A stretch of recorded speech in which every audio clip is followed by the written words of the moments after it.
again, everybody, for joining us. This week's Friday Forum, we are super honored and excited to have Rebecca Nagle with us.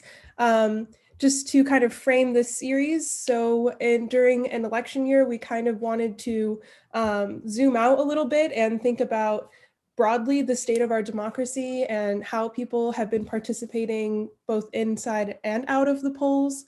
So I wanted to thank our generous sponsors for making this series possible. So the Center for Advanced Studies, Department of Journalism, Department of Religion, Education Policy Organization and Leadership, the Humanities Research Institute, the LGBT Resource Center, the McKinley Foundation, the Office of the Provost, the School of Social Work, the Social Action Committee of the Unitary Universalist Church, the Urbana-Champaign Friends Meeting, and Women in Gender and Global Perspectives program. So thank you so much for making this series possible. And with that, it is my honor to introduce Rebecca Nagle.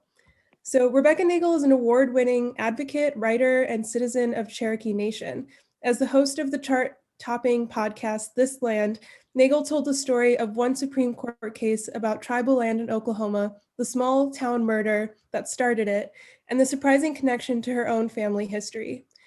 Nagle has been covering the Murphy case since May of 2018. Her writing about Native representation and tribal sovereignty has been featured in the Washington Post, The Guardian, USA Today, Teen Vogue, The Huffington Post, and more. Rebecca Nagle recently received the American Mosaic Journalism Prize, the largest cash prize for journalism in the United States. In 2016, Nagle was named one of the National Center for American Indian Enterprise Development's Native American 40 Under 40 for her work to support survivors and advocate for policy change to address the crisis of violence against Native women.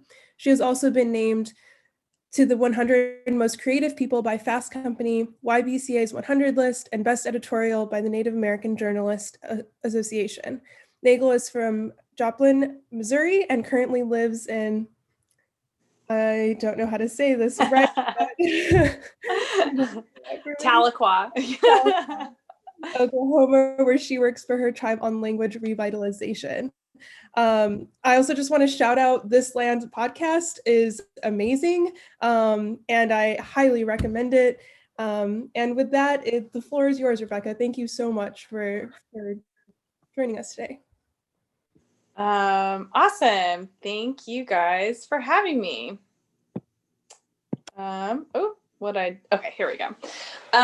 So before we get started, I just want to do a quick land acknowledgement of whose land you guys are on there in Illinois.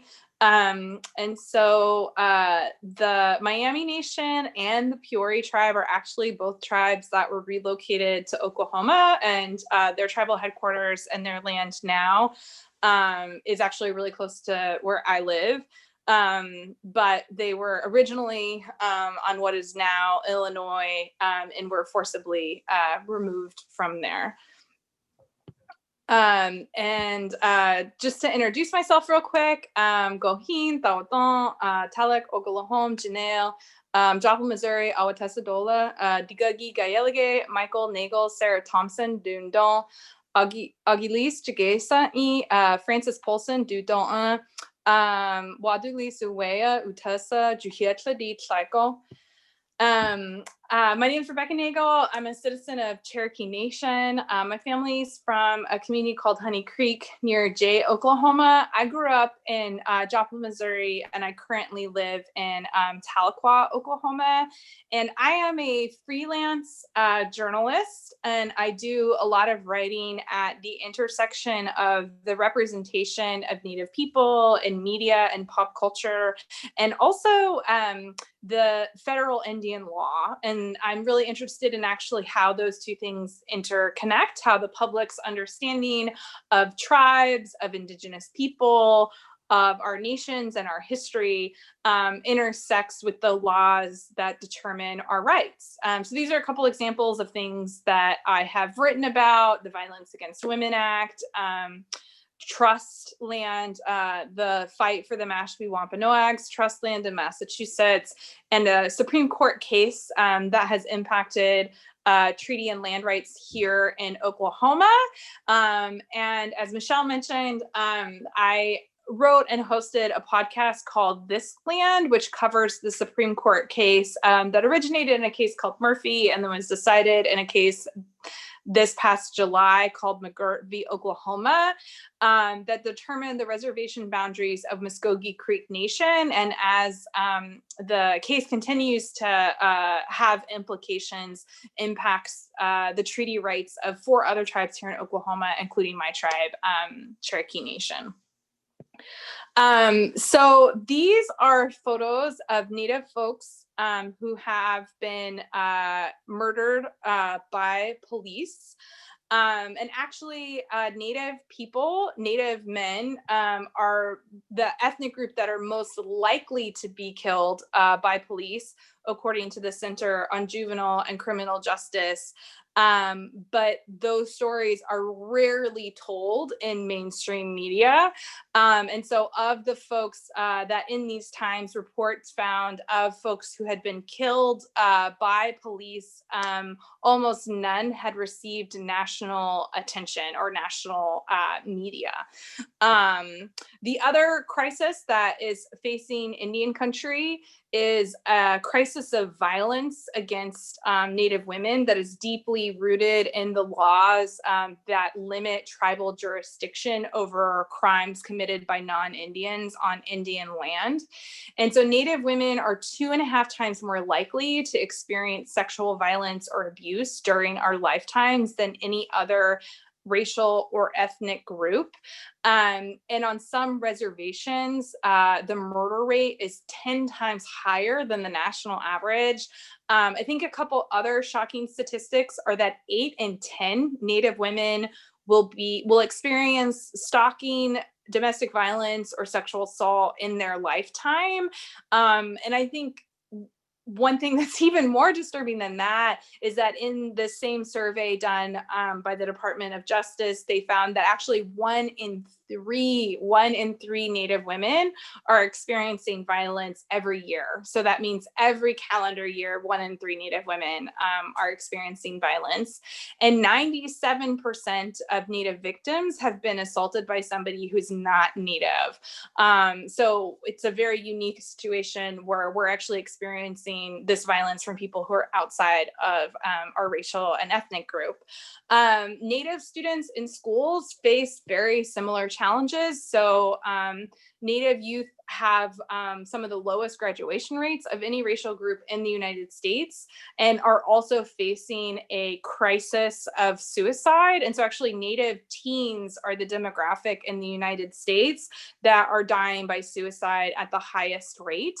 And these same tweens, when we look at discipline in school, are twice as likely to be disciplined than their white peers, and are also twice as likely to be incarcerated for minor crimes than teens of other races. So these are just a few examples of the ways that systemic racism shows up in Indian country. There are obviously lots more, but as we have these examples of how systemic racism shows up in our communities, a shocking 2/3 of Americans don't think that we experience significant discrimination. And that was found by a report called Reclaiming Native Truth. And so, I sort of wanted to open this talk in this way where, there are multiple ways that systemic racism are impacting Native communities at a crisis level, but we have a public that doesn't understand that reality. And the question is, why? And for me, I think the answer is that when we talk about systemic racism in the media, in public discourse, in academic circles, in the halls of Congress, Native people are just left out of the conversation. And so this is a graph made by Vox of people killed by police during arrests. and you look at the grayish, brownish box at the very end, and that's the sort of other category that Native victims of police violence have been lumped into. This happens all the time. USA Today, when we inaugurated the most diverse Congress in history, the most recent Congress that famously the first Native women ever were elected to, Sharice Davids and Deb Hollins, USA Today made this graph celebrating that diversity that again put Native people into this other category. So you're Asian and other. And so after being called out, actually, which was helpful, USA Today fixed it. But I think you see that kind of systemic erasure of Native folks over, oops, I wanted to go back. Wait, how do I go back? 1 second. Sorry, guys. You see that systemic erasure of Native folks all over the place. One thing I did some reporting on last spring is the systemic ways that Native people aren't being represented in data about the coronavirus. And so it's a layered problem where we already know that there is rampant racial misclassification of Native people within the healthcare system. And so some studies have shown that on vital records, a third, so we're talking about like death certificates, a third of Native people are cataloged as the wrong race. And that also is happening in hospital records. The other big problem is I did a survey of states that were collecting racial demographic data back in April, and I found that the majority of states that were collecting racial demographic data were putting Native people in the other category, including states that have a high percentage of Native people living there. And even cities were doing that. So like LA and New York, which are the two cities that, not only have some of the biggest populations in the United States, but also have some of the biggest population of urban natives, were putting all of their COVID-19 data related to natives in this other category. And so when we see reports about the disproportionate impact nationally about coronavirus on communities of color, which is a really important data point to talk about the problem and how systemic racism is informing who and how is impacted by it systemically across the board, from the county health department to the way the Indian Health Services is collecting data, to how the CDC is collecting data, to like how institutions like the New York Times are reporting on that data, up and down the whole system. Native people are systemically being left out of that conversation. And so this happens over and over and over again.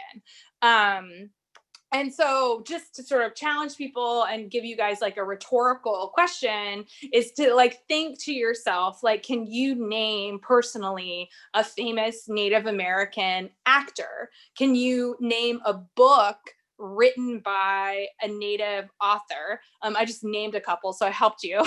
But can you name a famous Native politician or a famous Native musician or an athlete? Or really the thing I like to challenge people on is, can you name 5 Native Americans who are famous for anything, like anything under the sun, but they have to be born after the year 1950, as in like, you can't say Crazy Horse or Sacagawea.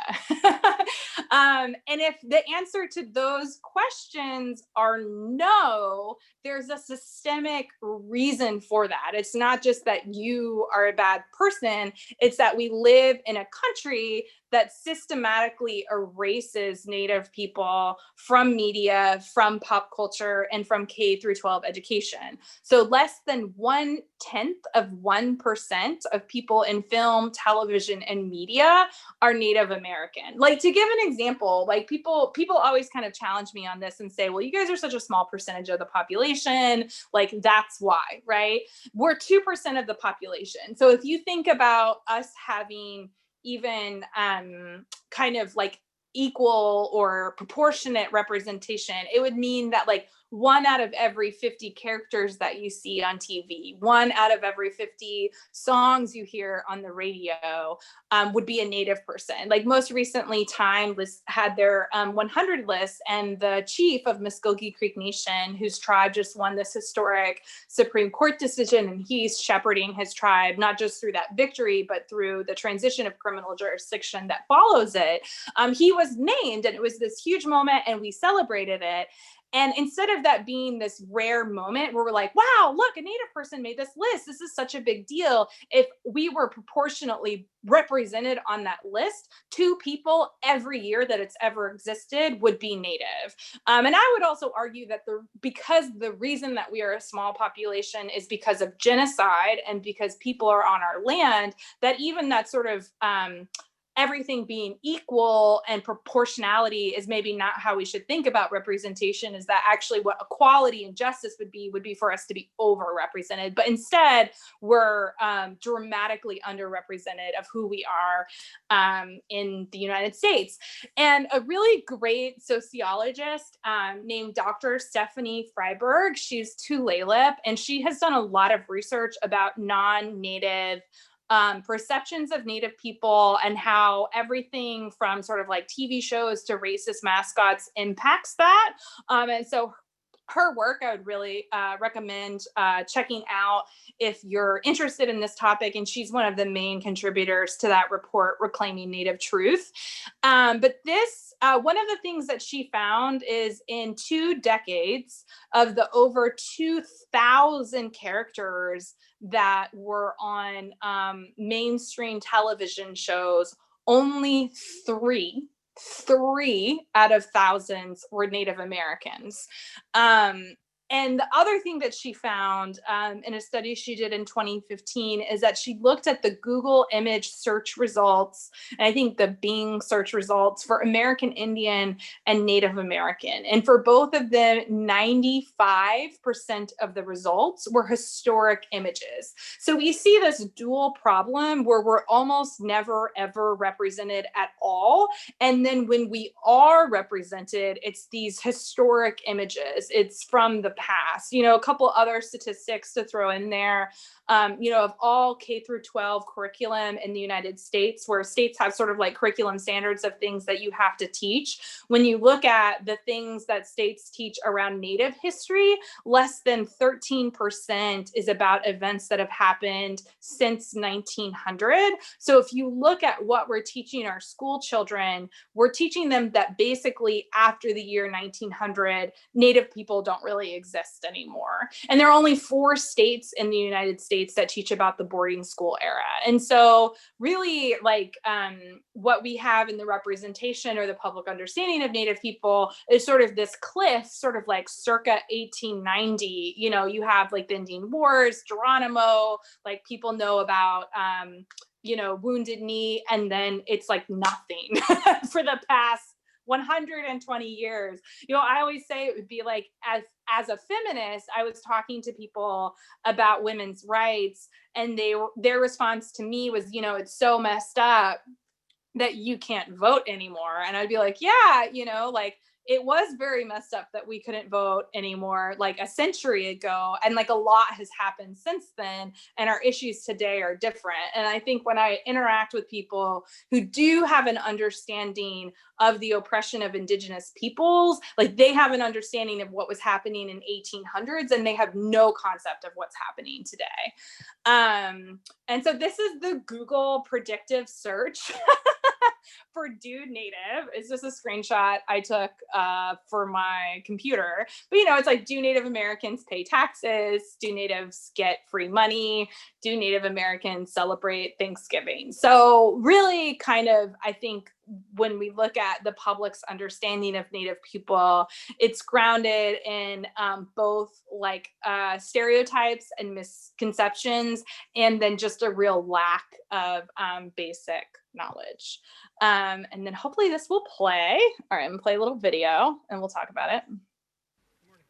My name is Mark Trahant. I'm the editorial page editor of the Seattle Post-Intelligencer and a member of the Native American Journalists Association.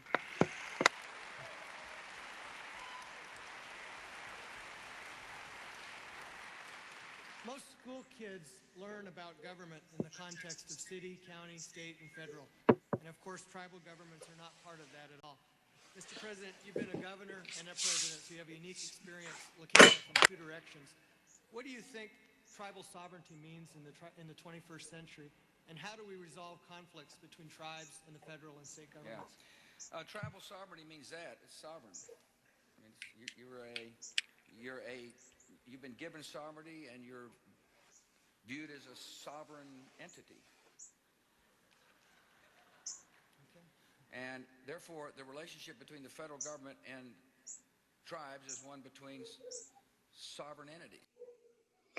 And so we can laugh at George W. Bush and his kind of ignorant answer to Mark Trahant's question of, what does sovereignty mean? That, well, sovereignty means sovereignty, that you're sovereign. But I think that the ignorance of our elected officials is not on them, that it's also on us as a public, because I think that we have a public that doesn't understand the basics of tribal sovereignty and federal Indian law. So, can you personally, do you know what a federally recognized tribe is? Could you name 3 federally recognized tribes? And Cherokee is not the name of a tribe. We have 3 different federally recognized tribes that are Cherokee, or Navajo is not the name of a tribe, but Navajo Nation is, right? Just like Italian is not the name of a country. Does anybody know about the Indian Reorganization Act or the policy of land allotment that between 1877 and 1934 transferred two-thirds of tribal land to white ownership, a landmass the size of Montana? Do you know any federal law that has impacted tribes? Have you heard of the Indian Gaming Regulatory Act or NAGPRA or ICWA or the Indian Civil Rights Act and what any of those laws mean? Do you know what happened in the Oliphant Supreme Court case? Or can you name any Supreme Court case that has impacted Native rights? And I think that, for a lot of people, the answer to those questions are going to be no.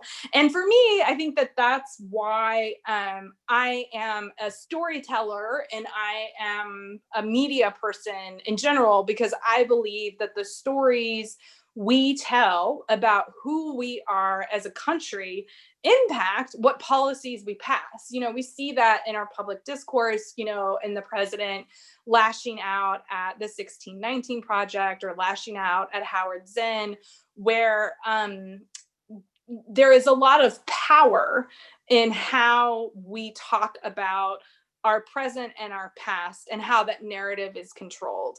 And I think that that narrative has a direct impact on policy, which in turn has a direct impact on people's lives.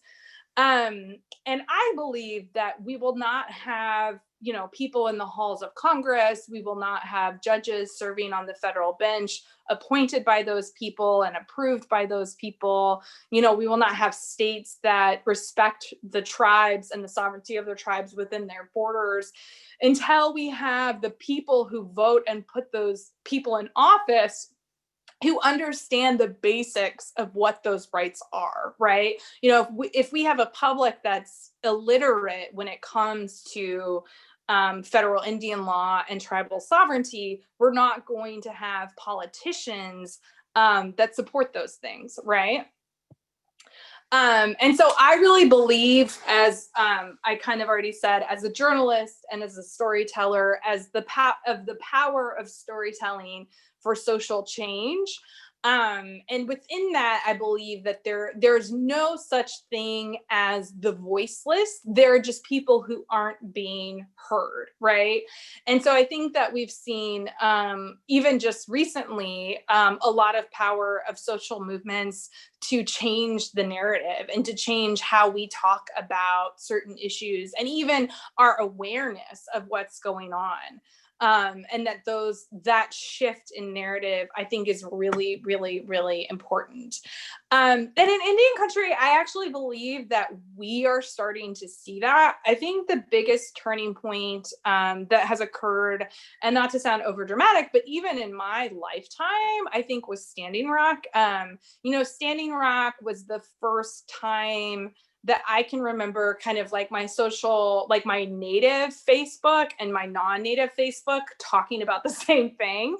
Because so often it still happens where like the issues that folks are talking about within Native communities that are sort of at the top of the mind or on the radar screen for us are just not covered by non-Native press or showing up. And I think what Standing Rock did is that it was a moment where it captured a national audience, it captured the attention of the whole country and internationally. And I think that activism, the way that it sort of pulled back the veil of that invisibility of Native issues and raised awareness. I actually think that as Native advocates and journalists and media makers, I think we're still benefiting from the work of those activists. I think that was a real watershed moment for Native rights and awareness about Native issues. I think another big thing that has happened in the past couple of years is the election of Sharice Davids and Deb Haaland. Most recently, Deb Haaland spoke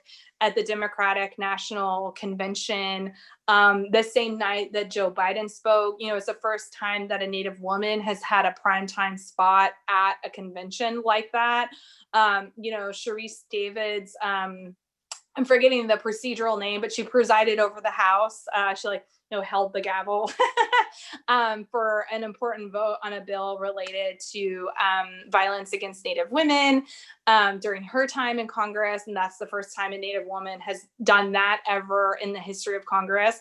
And I think that even just having the visibility of Native women in Congress and having them not just be, we've had elected leaders. I mean, we had two actually my representative and another guy from Oklahoma, Tom Cole, in Congress before Davids and Haaland were elected. But I think their visibility, their media visibility, and their kind of pop culture visibility, and also their role within the party would really has really shifted the political discourse. And then I think another thing that really broke through was actually the McGirt case and, the topic of the podcast that I worked on. And so this is a map of sort of the red areas or the areas of Oklahoma that are impacted by the decision. And then the dark red, not at the very bottom, but kind of in the middle. It's actually a little hard to see the way that this is animated. That's the reservation of Muskogee Creek Nation, which is the tribe that was at the center of this case, and their chief, David Hill. This is the photo from the Time Magazine 100 issue where he was recognized. And, I reported on this case. I had been reporting on this case since the Supreme Court granted cert. So that was like the summer of 2018. And so when it was decided, I had been reporting on it for 2 years. And I remember constantly being told by folks who would read my writing or listen to the podcast. One of the things I heard almost constantly was, wow, this case is such a big deal and it has such huge implications. I can't believe, I haven't heard about it before. I can't believe that more people aren't talking about it. That's crazy. And the moment that flipped was after the decision came out. And then there was sort of this almost kind of like hydrant of everybody wanting to talk about the decision. And one thing that I felt was true during that time, while it was good that people were talking about this case, I think that had the tribe actually not won, if Muskogee Creek Nation had lost, I actually don't think that the media would have paid as much attention, because I think that the reason that it caught people's attention is because it's this historic expansion of tribal jurisdiction. And there's this perception that it will have, I think, an overblown perception that it will have a big impact on actually non-Native people's lives. And I think that if the case had just amounted to tribes losing their treaty rights again, I don't think it would have made national headlines, sadly. But I think that this case is a real watershed moment, because I think, again, I think legally it's a watershed moment because of the way it was worded, and it's a historic victory in the Supreme Court. But I also think it's a moment that the public is learning a lot about what tribal jurisdiction actually means. And I hope that it can set a precedent for us to talk about ways to expand indigenous land rights and tribal jurisdiction nationally. And so I just say all of that and offer up these examples because I feel like we do have a real lack of Native representation in media, in pop culture.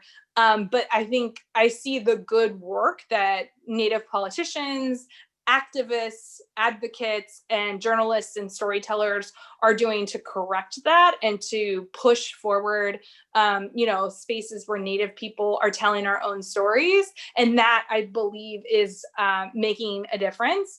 And so I always try to talk about like other folks that people can follow on social media. So this is just small sampling of folks on Native Twitter. And then I also think that really a good place to start is actually following Native news outlets. And so, following them on Twitter, liking them on Facebook, following them on Instagram, subscribing to their email lists, because a lot of times, when we're talking about, an important bill in Congress or an important court case or something that really impacts our community that nobody else is talking about, there'll be these really impactful policy issues coming up that aren't really being talked about outside of Indian communities. I always tell people, if you follow Indian Country Today or if you follow Indian Collective, when those non-Native media outlets aren't reporting on it, then you'll already know, and a lot of times too, like I think it happened in the McGirt case, where like Native media was reporting on that case at kind of every stage. And then you didn't really see non-Native media talk about it until a couple years after we had already been reporting on it. Same thing happened with Standing Rock. I think a lot of people don't realize, but the Sacred Stone Camp was founded in April. People had been doing that work for months, and it had been covered a lot by Native media, and it didn't really get covered by non-Native media until that one Democracy Now! Episode where protesters were attacked by dogs, which happened Labor Day weekend. And then it didn't really, really, really break through until right before Thanksgiving. It was like the week before Thanksgiving. So it was like November. And that was when people had been attacked with water cannons in like below freezing temperatures. And so those extreme human rights abuses kind of made headlines, but there had been, people had been doing that work for months, And so I think it's always great to follow those outlets, so that way you are informed sort of as things are happening. And with that, I will stop sharing my screen. And I hope, okay. All right, there we go. So with that, I think we're gonna leave the last half hour for a Q&A. If anybody has any questions, I know that was a lot, so I'm really looking forward to the discussion and what issues it may have brought up for you guys.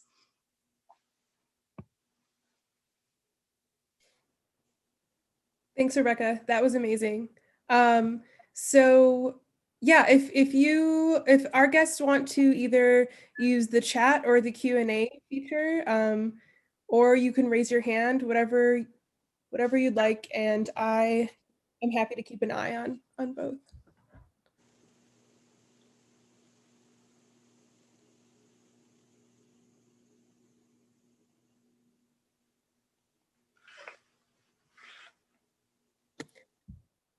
We did have a ask for book suggestions for filling in the Oh, history yeah. that most of us never about talking about Native Americans.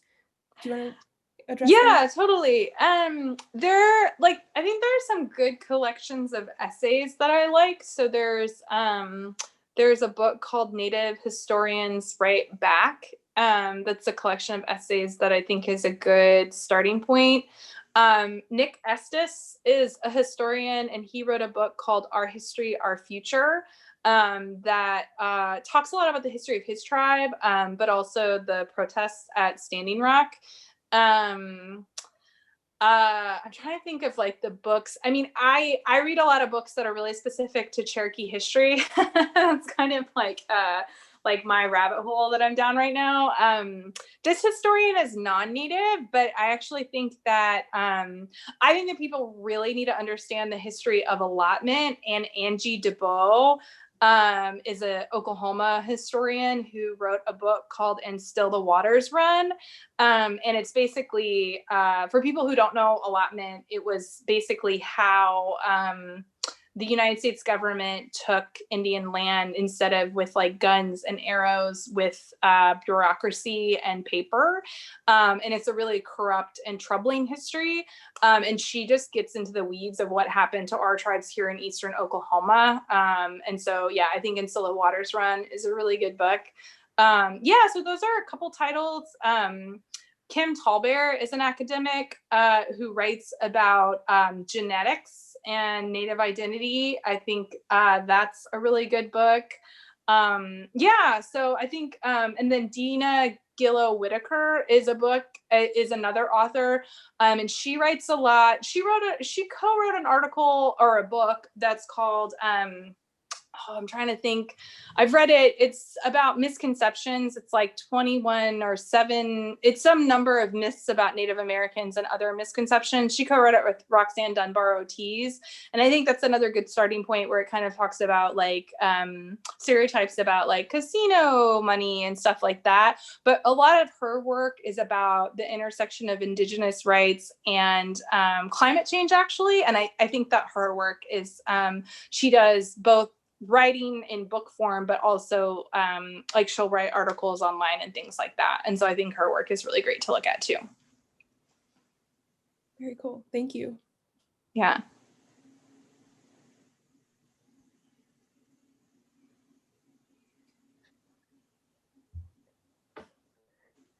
So I actually have a question. Sure. I'm curious if you can tell us a little bit about your work with language revitalization. I'm Coptic Orthodox, and so we're indigenous to Egypt, and this is a conversation in our community all the time, is like preserving this, what is called a dead language. No one actually speaks it anymore, but it's used in religious ceremonies. And it's an ongoing conversation around like, what does it mean to preserve our indigenous language? Like, what is the value of that? And so it's an ongoing thing. So I'm curious as to like what that conversation looks like in other communities. And if you could say a little bit about your work, that'd be great. Yeah, absolutely. So I had the honor and the privilege. First of all, like I have done some work on my tribe's language, and compared to people who've been working on it for decades, I have done very little. So I've been working on it for a few years, and that is a short amount of time. But I had the privilege and the honor to participate. My tribe has an adult master apprentice language program, and so I spent 2 years learning from 3 first language fluent speakers to work towards becoming conversational. And now I teach some classes at a local school. And so I teach a night class that's like an introduction to Cherokee. And so where we're at in our tribe is that we have about 2,000 people who still speak Cherokee as their first language, but the majority of our speakers are over 60. And so we have this really big basically just like cliff of like, this is the last generation of people who grew up speaking our language, and if we don't fix it, we're going to be in pretty bad shape. And a lot of tribes are in different places with their language, but a lot of tribes are sort of facing by 2050, I'm trying to remember the statistic, but we're looking at, in the next generation, we're looking at losing pretty much every indigenous language in the United States. So according to the UN organization that looks at the health of indigenous language, they rank 2 as healthy, and then the rest are either in danger or morbidly endangered. And then I would say that actually the tribe that I talked about at the beginning, Miami Nation, or in their language they say Miamia, they are doing a lot of work to revive. They no longer have any living speakers, and so they're working with documents and other recordings to try and build up people who know the language now.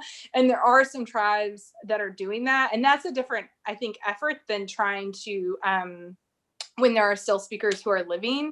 But I think that they would be a good example. I went to a talk that somebody, one of their researchers went to a while ago, and it was really cool to see what they're doing. I hope that we don't get there with Cherokee. But yeah, I mean, I think, for us, it's, again, as somebody who's not a first language speaker, but as a learner, like it's kind of hard to describe, but even just like you can kind of like romanticize it, like it's a different worldview and stuff. But I think even just like the way the language functions and the way the language works, like in Cherokee, you have to be very precise. Like there's kind of no, there aren't a lot of, there are like different ways to say things, but like you say exactly what you mean. Like in English, I feel like English is this very slippery language where there are all of these ways to not say what you mean and to say around the thing that you're trying to say. And I don't know how to explain it in English, but in Cherokee, it just doesn't work. Like you just can't do it. It's like, it's a very, very, very precise language that like describes exactly what is happening or what happened. And the ways, and there's like with time and with space and with relationships and with the action and who you're talking about, like all of it makes the verb change. And so there's sort of like, you can't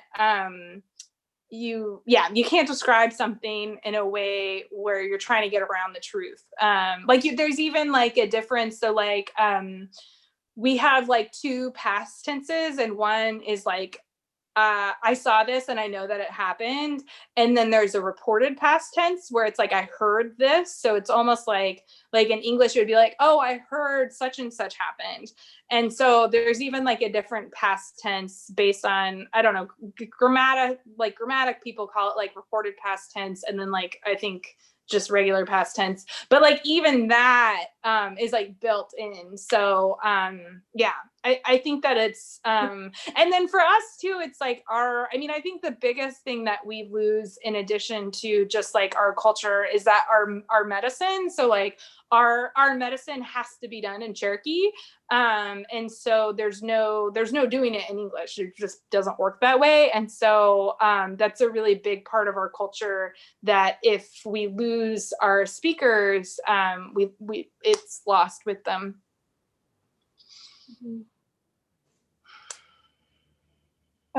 Okay, great. So thank you for answering that. We have 2 more questions.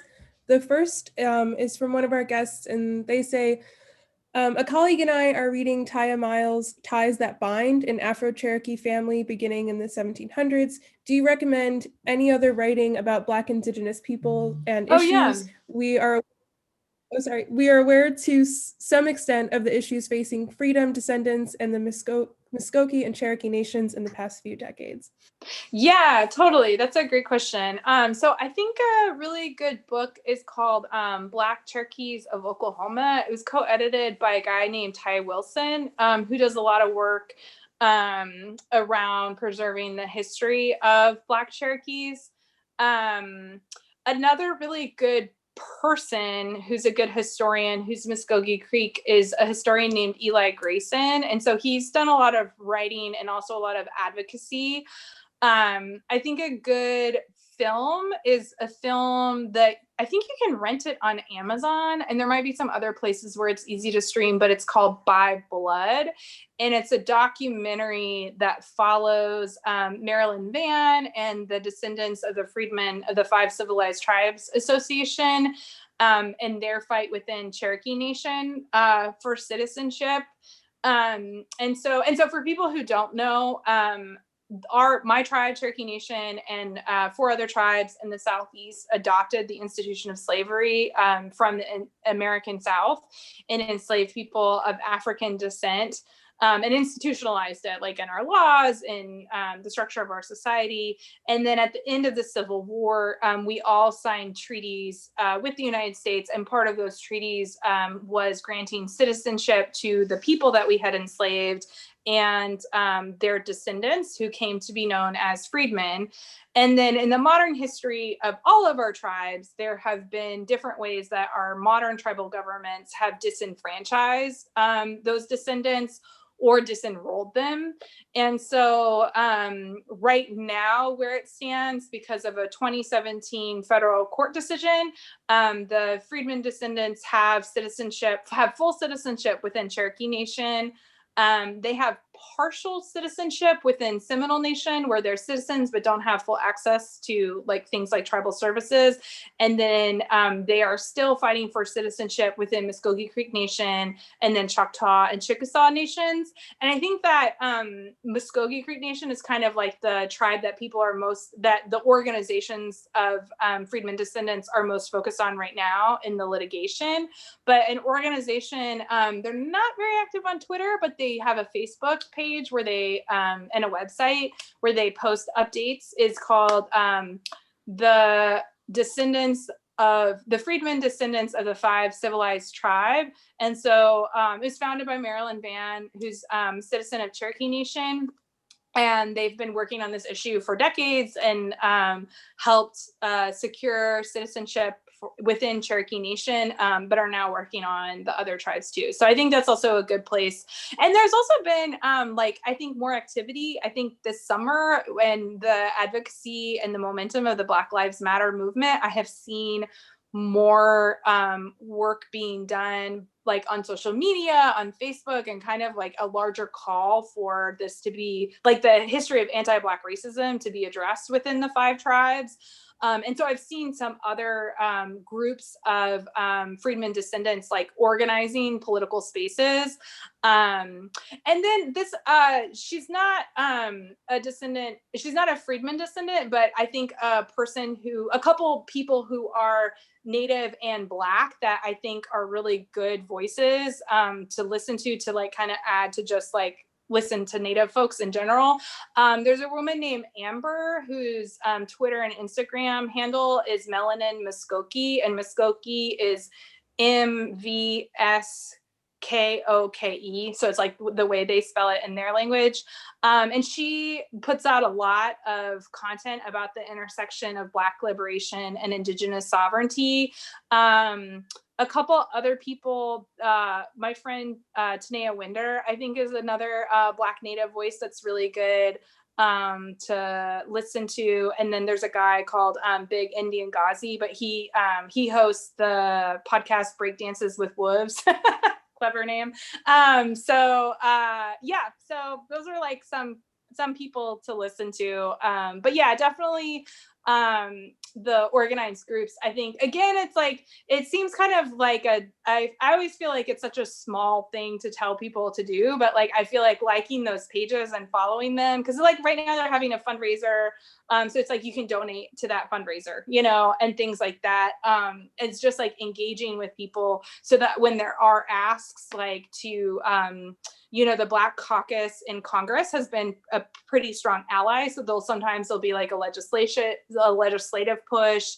Sometimes there'll be a court case, sometimes there'll be a fundraiser. And if you're engaged with those pages and those people on social media, then you can kind of like know when those things are happening. So I know right now they're raising money. They're going to have their annual fundraiser online. So that's kind of cool. That means like anybody anywhere can attend. And so they're asking for people to purchase tickets to support them. Very cool. Thank you. Yeah. So we have two questions from Becca. She says, thank you so much. Your presentation was amazing. Her first question, do you have suggestions for navigating difficult conversations about and reflections on government historical figures that are super well respected by the public, but might have a mixed or weak track record with regard to advocating for indigenous rights and policy? So she names RBG, Obama, and I'm sure there are more. Yeah. And then her other question is, if it hasn't already been touched on, she's curious about the top policy priorities for indigenous activists in this moment. Ooh, that's a really good question. Yeah, I mean, I think there's a lot. I mean, I think that's what's hard with Indian country is that I think there's a lot. But I think when, like I always, when we talk about policy priorities, I always try to go back to organizations that I know do a lot of listening and a lot of grassroots work and kind of on the ground work. So like some organizations that I think do a good job of that is like Native Organizers Alliance, where they'll go out and actually do like listening campaigns and talk to folks. And a lot of the needs are, and a lot of the policy priorities are honestly people getting their basic needs met. So it's like, we're talking about like housing and jobs and economic development and education. And then I think the big issue and healthcare and access to healthcare is another big issue. And I think the kind of what I would like to see is sort of wrapped up into like, and this is me talking, wrapped up into like, I think we are starting to have a blueprint on in sort of people who are in more progressive spaces for things like, you know, we can talk about a Green New Deal or universal childcare or college free tuition or Medicare for all. And I'm like, what's the indigenous equivalent of that? Like, it's nothing. Like, we don't have what that vision is or that policy outline looks like for actually really upholding indigenous rights. And when you look across the board, anything from healthcare to education, the United States just over and over again is not living up to its treaty and its trust responsibility. And so, you know, by treaty, the United States is supposed to provide education and healthcare and housing to tribal citizens and underfunds those programs grossly. You know, right now in Indian Health Services, it's for every dollar that the federal government should be paying for healthcare, it's paying 16 cents, according to what tribes say the need is. And so I think we need to think about that comprehensively. And then I think the more like kind of progressive kind of slogan that's happening right now a lot is people are talking about land back. It's like hashtag land back. But I think we actually need to have a hard conversation about what does it look like to restore not just like treaty territory to tribes. And I actually think the McGirt, I hope that the McGirt court case will be an interesting like roadmap for people to think about that with. And it's not really a restoration because it was their treaty territory all along, even though Oklahoma tried to pretend like it wasn't. But also thinking about restoring jurisdiction because our tribes have very limited to no jurisdiction over non-Indians on our lands, and that's created a lot of harm. And then I think in terms of talking about RBG and Obama, I mean, I think you should just be like, we just have to be honest. Like Obama did a lot of good stuff. You know, he's like the 4th president ever to actually visit an Indian reservation. He signed VAWA into law. The 2013 reauthorization of VAWA was a big victory because it partially restored tribal jurisdiction over non-native abusers. It was very limited in scope, but like that happened. You know, there was a lot of tribal consultation under the Obama administration that has like gone out the window. And so he wasn't perfect. I mean, I think at the end, especially his position on the Dakota Access Pipeline was sad and disappointing that his Army Corps of Engineers, you know, ever went through that illegal process of how that permit happened. Yeah, and then I think with RBG, again, it's mixed. Like, I think there was an interesting law article that came out recently. I think, and it's posted on Turtle Talk. If you guys go there, it's like a Indian law blog. But I think she had started to shift, but she, she will always be the person who wrote Cheryl, which I think is one of the most damaging Supreme Court decisions for indigenous rights, like in the last half century. Like, Cheryl was really bad. She wrote it, and so I think RBG is like a really good example of like, I think that hero worship is not helpful.